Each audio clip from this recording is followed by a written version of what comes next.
ኢትዮጵያ በራሷ የምታስተዳድረው ወደቦች ያስፈልጓታል አሁን ብቻ አይደለም ለወደፊትም ይሄ የሚሆንበት ምክንያት በኢኮኖሚው በዓለም አቀፍ የንግድ ስርዓት ውስጥ ኢትዮጵያ ፍትሃዊ ተጠቃሚ እንድትሆን የሚገቡ ሸቀጦቿና የሚወጡ ሸቀጦቿ የዋጋ ጭማሪ እንዳይኖርባቸው በጣም ትልቅ ፋይዳ አለው ስለዚህ ኢትዮጵያ በራሷ አቅም የምታስተዳድረው እንደ ኢኮኖሚ ድጎታ ሊያሻግር የሚችል ሊያገለግል የሚችል ዘርፈ ብዙ አማራጭ ወደቦች ያስፈልጋታል በአንድ ወገብ ጥገኛ መሆን አያስፈልግም በዓለም ያሉ ንግዶች ከ80 እስከ 90% በዓለም ያለው ንግድ በባህር ላይ ነው የሚካሄደው ኢትዮጵያም ንግድን በዚህ ንግድ ውስጥ ለመሳተፍ በባህር አማራጭ መጠቀም መቻል አለባት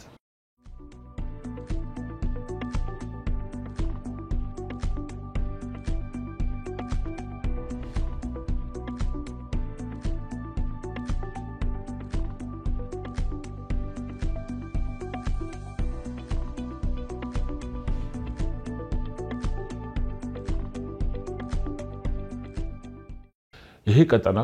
ምስራቅ አፍሪካ ያለንበት ቀጠናው በጣም ተርቡላንስ ተለዋዋጭ ሁኔታ ያለበትና የብዙ ሀገራት አይን ያረፈበት ነው የደህንነት ስጋት አለብን እኛም ተጋላጭነት ስላለበት ነው አካባቢው ምክንያቱም ምንድነው ተብሎ ከታየ በርካታ መርከቦችና ካርጎ ቢጭኑ ሸቀጦች ናቸው በዚህ በቀይ ባህር ላይ የሚንቀሳቀሱት ስለዚህ የዓለም የ20% ሸቀጥ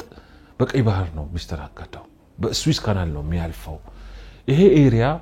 ሴኩሪቲ ይፈልጋል አሸባሪዎች ጥቃትም አለ የተለያዩ አሸባሪዎች መርከቦች ላይ ጥቃት ሲያደርሱም እንሰማለን የኢትዮጵያ አንዱ የደህንነት ስጋት ነው ኢትዮጵያም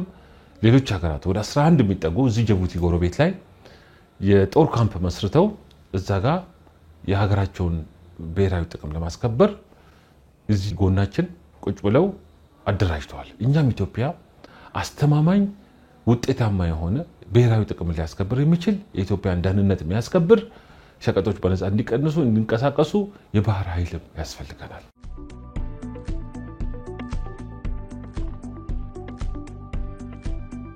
ሀገራት በዚህ ላይ አሁንም ጥሪ ተደርጎላቸዋል በሰላማዊ መንገድ በጋራ እንልማ እየተባለ ነው ቀጠናዊ ተቋማትም አሉ እነዚህ ቀጠናዊ ተቋማት ኢጋድ አንዱ ነው ሁለተኛ አፍሪካ ህብረትም አለ የአፍሪካ ህብረት አንዱ ሚናም ይሄ ነው እኮ አፍሪካ ማሳደግ እኮ ነው አፍሪካ ማስተሳሰር እኮ ነው አፍሪካውያን ማቀራረብ ነው አፍሪካ ህብረትም ሴል ይኖረው ይገባል ቀጠናዊ ተቋማትም የበኩላቸው ሚና መጫወት ይኖርባቸዋል ይሄ ውጪ ያለው ነው ግን በውስጥ እኛ ዲፕሎማሲው እንዲጠናከር እያንዳንዱ ኢትዮጵያዊ ዜጋ አንድ አቋም ለመያዝ አለበት ሁሉም በሚባል ደረጃ እኔ ባህር በር እያንዳንዱን ዜጋ ህይወት አፌክት ያደርጋል አንድ አመለካከትና ወደ አንድ የጋራ መግባባት መምጣት አለበት